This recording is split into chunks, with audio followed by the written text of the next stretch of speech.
नमस्कार दोस्तों, MB study point में आपका फिर से स्वागत है। दोस्तों आज हम बात करेंगे भारत के जो परमाणु अनुसंधान है यानी एटॉमिक एनर्जी से रिलेटेड जो अनुसंधान जो रिसर्च किए जाते हैं भारत के अंदर में उनके बारे में उनका। तो इनमें सबसे पहले हम जानेंगे भारत के जो परमाणु अनुसंधान कार्यक्रम है उनका इतिहास क्या है, उनकी शुरुआत कब से हुई और वर्तमान में वो कहाँ कहाँ पर स्थित है, कौन से अनुसंधान केंद्र हैं और उनका काम क्या है, वो किस प्रकार से हमारे लिए उपयोगी है। उसके आगे हम जानेंगे भारत के परमाणु विद्युत ग्रह जहाँ से हमें प्रमुख रूप से जो है बिजली प्राप्त होती है, कौन से ऐसे परमाणु विद्युत ग्रह हैं और सबसे बड़ा परमाणु विद्युत ग्रह या सबसे पहला परमाणु विद्युत ग्रह कौन सा है, उसमें किस प्रकार का ईंधन उपयोग होता है और किस प्रकार से हमें जो है बिजली को जो है प्रोवाइड करवाते हैं या किस प्रकार से हमारे एनर्जी के वो रिसोर्सेज है, इन सब के बारे में बात करेंगे। तो आइए दोस्तों बात करते हैं सबसे पहले इतिहास की। तो परमाणु अनुसंधान इतिहास की अगर बात करें दोस्तों तो परमाणु के क्षेत्र में जो है तो डॉक्टर होमी जे भाभा की अध्यक्षता में 10 अगस्त 1948 को परमाणु ऊर्जा आयोग की स्थापना की गई सबसे पहले। और उस टाइम से जो है दोस्तों ऐसा हम मान सकते हैं कि परमाणु ऊर्जा अनुसंधान की जो है यात्रा प्रारंभ हो गई थी 10 अगस्त 1948 से। उसके बाद में जो है दोस्तों उस टाइम पे जो है परमाणु के क्षेत्र में भारत ने अपना कार्य करना प्रारंभ कर दिया गया था। और 1954 में अगस्त 1954 में भारत के प्रधानमंत्री की अध्यक्षता में जो है भारत का परमाणु ऊर्जा विभाग बना सबसे पहले। और ये जितने भी परमाणु ऊर्जा से संबंधित एटॉमिक एनर्जी से संबंधित जितने भी रिसर्च किए जाते हैं, जितने भी जो प्रैक्टिकल किए जाते हैं, जो कार्यक्रम इसके अंतर्गत किए जाते हैं वो सारे जो है दोस्तों भारत के जो प्रधानमंत्री होते हैं, भारत के जो उस समय के प्रधानमंत्री होते हैं उनके तत्वाधान में किए जाते हैं या उनकी देखरेख में ही किए जाते हैं। और इस प्रकार से हम कह सकते हैं कि जो हेड जो होता है इन एटॉमिक एनर्जी एसोसिएशन का, वो हेड होता है भारत का जो प्राइम मिनिस्टर होता है। तो वर्तमान में अगर इनके हम हेड की बात करें तो प्राइम मिनिस्टर जो हमारे वर्तमान में नरेंद्र मोदी जी, वो जो है इनके हेड हैं, एटॉमिक एनर्जी के जो एसोसिएशन है इनके। और मिनिस्टर ऑफ स्टेट जो है दोस्तों पीएमओ को असिस्ट करता है, इनमें उनको असिस्ट करते हैं डॉक्टर जितेंद्र सिंह, ये जो है दोस्तों राज्य मंत्री हैं जो इसमें एटॉमिक एनर्जी एसोसिएशन के राज्य मंत्री हैं। और सेक्रेटरी की बात करें तो डॉक्टर KN व्यास है जो एटॉमिक एनर्जी एसोसिएशन के जो है अध्यक्ष हैं या जो चेयरपर्सन है फिलहाल में। और इसके आगे हम बात करें दोस्तों कि भारत के परमाणु अनुसंधान और विकास के केंद्र कौन कौन से हैं। सबसे पहले दोस्तों जो है BARC, Bhabha atomic research centre, Bhabha atomic research centre, Bhabha परमाणु अनुसंधान केंद्र जो है दोस्तों सबसे पहले जो है ये सबसे पुराना भारत का जो है परमाणु अनुसंधान केंद्र है। और ये कहाँ पे स्थित है, ये मुंबई ट्राम्बे में इसका जो है हेडक्वार्टर है। और जो भारत के जो परमाणु जितने भी परमाणु से संबंधित कार्यक्रम होते हैं उन सब का जो मुख्यालय है दोस्तों, उनका मुख्यालय मुंबई में ही है। मुंबई ट्राम्बे में स्थित भाभा परमाणु अनुसंधान केंद्र परमाणु विज्ञान एवं संबंध क्षेत्र में कार्यरत देश का प्रमुख अनुसंधान केंद्र है। ये सबसे पहला पर जो है अनुसंधान केंद्र है। और इसको जो एस्टैब्लिश किया गया है वो भी जो है डॉक्टर होमी जे भाभा के नाम पे ही इनको एस्टैब्लिश किया गया है। और बार्क जो है दोस्तों परमाणु विद्युत कार्यक्रम तथा उद्योग खनिज क्षेत्र की इकाइयां अनुसंधान एवं विकास में सहायता प्रदान करता है। और अगर इसके हम क्षेत्रों की बात देखें दोस्तों कि ये जो परमाणु अनुसंधान केंद्र है ये किस किस क्षेत्र में कार्य करता है, ये कार्य करता है दोस्तों, ये रिसर्च करता है अपनी किस किस क्षेत्र में, उद्योग के क्षेत्र में, औषधियों के क्षेत्र में, यानी परमाणु ऊर्जा के द्वारा परमाणु के द्वारा नाभिकीय संलयन के द्वारा जो है जो परमाणु जो रिएक्टर जो होते हैं दोस्तों उसके अंदर क्या होता है, रिएक्शन होता है। रिएक्शन जो होता है उसके द्वारा जो दोस्तों औषधि के लिए जो है, उद्योगों के लिए जो है, कृषि क्षेत्र में जो है विभिन्न प्रकार के जो है दोस्तों इनके माध्यम से जो है ऐसी चीजें जो सहायता मुहैया करा सके, ऐसी चीज़ों के ऊपर जो है रिसर्च किया जाता है उद्योग के क्षेत्र में, औषधि के क्षेत्र में, कृषि के क्षेत्र में या चिकित्सा उपयोगी क्षेत्र में। जैसे हमारे जो एक्सरे मशीन है इसके अंदर भी जो है दोस्तों ये भी एक एटॉमिक एनर्जी का एग्जांपल है। या हमारा जो कैंसर का इलाज हो रहा है, कीमियोथेरेपी हो रही है, या अपराधियों को पकड़ने के लिए जो दोस्तों फिंगरप्रिंट जो बनाए गए हैं, ये सब जो दोस्तों परिणाम है, ये सब दोस्तों इन्हीं चीज़ों के परिणाम है जो परमाणु अनुसंधान कार्यक्रम है उनके। इन सब के जो है दोस्तों शांतिपूर्ण कार्यों के उपयोग में प्रौद्योगिकी का विकास करना इस केंद्र का प्रमुख कार्य है। यानी इसके भाभा एटॉमिक रिसर्च सेंटर का प्रमुख कार्य है कि उद्योग, औषधि, कृषि के क्षेत्र में नई नई टेक्नोलॉजी को डेवलप करना, उनके ऊपर रिसर्च करना और उनको जो है दोस्तों आगे लोगों को मुहैया कराना, जिस प्रकार से लोगों के जीवन स्तर में भी सुधार हो सके और एक नई टेक्नोलॉजी का भी उन्नत विकास हो सके।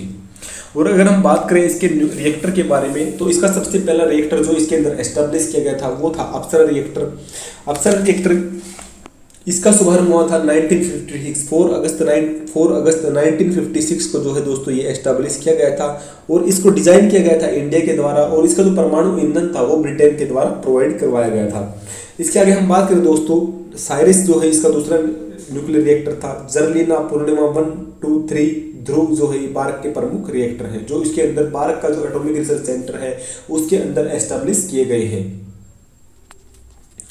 इसके आगे हम बात करें दोस्तों, Indira Gandhi centre of atomic research जो कलपक्कम के तमिलनाडु में स्थित है। इसकी स्थापना हुई थी 1971 ईस्वी में और कलपक्कम तमिलनाडु में इसकी स्थापना की गई थी। और इसके अंदर की अगर बात करें दोस्तों, ये भारत का जो है फास्ट ब्रेडर टेस्ट रिएक्टर के संबंध में जो है अनुसंधान जो अपने रिसर्च करता है। फास्ट ब्रेडर टेस्ट रिएक्टर जो है विश्व में अपनी तरह का एक पहला ऐसा रिएक्टर है जो प्लूटोनियम यूरेनियम मिश्रित कार्बाइड ईंधन को काम में लाता है। जनरली जो ईंधन होते हैं दोस्तों जो रिएक्टरों के अंदर में यूज किए जाते हैं वो ईंधन जो होते हैं जनरली यूरेनियम होता है जो हमारा सबसे अच्छा जो ज्वलनशील पदार्थ है। लेकिन इसके अंदर में दोस्तों प्लूटोनियम के साथ मिक्स करके जो है यूरेनियम को मिश्रित करके कार्बाइड ईंधन के रूप में प्रयोग किया जाता है। इसके आगे हम बात करें दोस्तों कामिनी जो है संक्षिप्त रूप है किसका रूप है कलपक्कम मिनी रिएक्टर का। कामिनी ने 17 सितंबर 1997 से अपना काम शुरू किया था। और इस रिएक्टर की खासियत क्या है कि ये जो है थोरियम का उपयोग जो है करता है अपने ईंधन के लिए, ना कि यूरेनियम और प्लूटोनियम का। और थोरियम का उपयोग जो है भारत के लिए जो है दोस्तों काफी आसान है उसको प्रोवाइड करना, क्योंकि भारत जो है थोरियम का सबसे बड़ा निर्माता देश है। और इसकी अगर हम बात करें दोस्तों तो इस रिएक्टर का उपयोग किस में किया जाता है? इस रिएक्टर का उपयोग इसके अतिरिक्त अपराधी को पकड़ने में भी किया जाता है, क्योंकि इसके द्वारा जो है फिंगरप्रिंट को मिलान करना सबसे बड़ा सरल होगा। इस रिएक्टर के द्वारा दोस्तों फैसिलिटी प्रोवाइड की गई है उसमें हम मान सकते हैं कि फिंगरप्रिंट से संबंधित जो इसके अंदर फैसिलिटी सबसे ज्यादा मुहैया कराई गई है। इसके आगे हम बात करें दोस्तों उच्च प्रौद्योगिकी केंद्र ये जो है इंदौर में स्थित है और इंदौर में ये इसको एस्टैब्लिश किया गया था 1984 में। और इसका जो प्रमुख कार्य क्या है? इसका प्रमुख कार्य जो है प्रौद्योगिकी क्षेत्र में विकास करना। इसका जैसे एग्जांपल हम देखें तो light amplifications by stimulated emissions of radiation के संक्षिप्तकरण से हुआ था। इसका अर्थ क्या होता है कि विकिरणीय उत्सर्जन के द्वारा प्रकाश का प्रवर्धन, यानी इसने लेजर से संबंधित जो क्षेत्र है उसके अंदर प्रमुख कार्य किया है। उच्च प्रौद्योगिकी केंद्र जो 1984 में इंदौर में स्थापित किया गया था, इसने जो है लेजर से संबंधित जो है टेक्नोलॉजी है उसके अंदर जो प्रकाश से जो हमारे लेजर लाइट होती है या जो हमारे लेजर लेंस होते हैं उसके क्षेत्र में जैसे उससे जो है दोस्तों प्रकाश को जो है काफी ज्यादा बढ़ाया जा सकता है उसके प्रयोग के द्वारा। तो उसके क्षेत्र में इसने काफी प्रयोग किए हैं। इसके आगे हम बात करें दोस्तों परिवर्तनीय ऊर्जा साइक्लोट्रॉन सेंटर। दोस्तों तो जितने भी रिएक्टर हमारे देश के अंदर जहां भी अनुसंधान हो रहे हैं, रिसर्च हो रहे हैं, उनको कोई क्षति ना पहुंचे उस प्रकार की टेक्नोलॉजी का विकास करना इसका जो है प्रमुख कार्य है। कि जितने भी रिएक्टर एस्टेब्लिश हैं उनको जो रिएक्टरों को कोई क्षति ना पहुंचे उस प्रकार की टेक्नोलॉजी, ऐसी टेक्नोलॉजी का विकास किया जाए, वो इसका प्रमुख कार्य है परिवर्तनीय ऊर्जा साइक्लोट्रॉन सेंटर का। इसके आगे हम बात करेंगे दोस्तों भारत की परमाणु विद्युत ग्रह की अगर हम बात करें दोस्तों, परमाणु विद्युत ग्रह के उत्पादन के प्रबंधन में 1987 में जो है भारतीय परमाणु विद्युत निगम लिमिटेड की स्थापना की गई थी। भारतीय परमाणु विद्युत निगम लिमिटेड की स्थापना की गई थी 1987 में। और अगर हम बात करें भारत के सबसे पहले सबसे प्राचीन जो है परमाणु विद्युत ग्रह उसकी बात करें तो तारापुर परमाणु विद्युत ग्रह है। तारापुर परमाणु विद्युत ग्रह जो है दोस्तों ये महाराष्ट्र के अंदर स्थित है और इसकी जो क्षमता थी शुरुआत में थी 320 मेगावाट इसकी क्षमता थी। और इस संयुक्त राज्य अमेरिका की मदद से जो है ये परमाणु विद्युत ग्रह संचालित किया गया था। और इसके अंदर जो विद्युत संयंत्र है उसके अंदर जो फ्यूल यूज होता है, जो ईंधन उसके अंदर यूज होता है वो अमेरिका से इंपोर्ट किया जाता है और यूरेनियम का ईंधन इसके रूप में प्रयोग किया जाता है। और विद्युत ग्रह के लिए आवश्यक ईंधन की जो आपूर्ति है उस समय जो एग्रीमेंट हुआ था, जो डील हुई थी 1987 में, उसमें ये समझौता हुआ था कि उसके लिए जो ईंधन की जो आपूर्ति है वो संयुक्त राज्य अमेरिका द्वारा ही की जाएगी। इसके आगे हम बात करें दोस्तों रावत भाटा परमाणु विद्युत ग्रह जो है दोस्तों हमारा 440 मेगावाट का जो है विद्युत ग्रह है।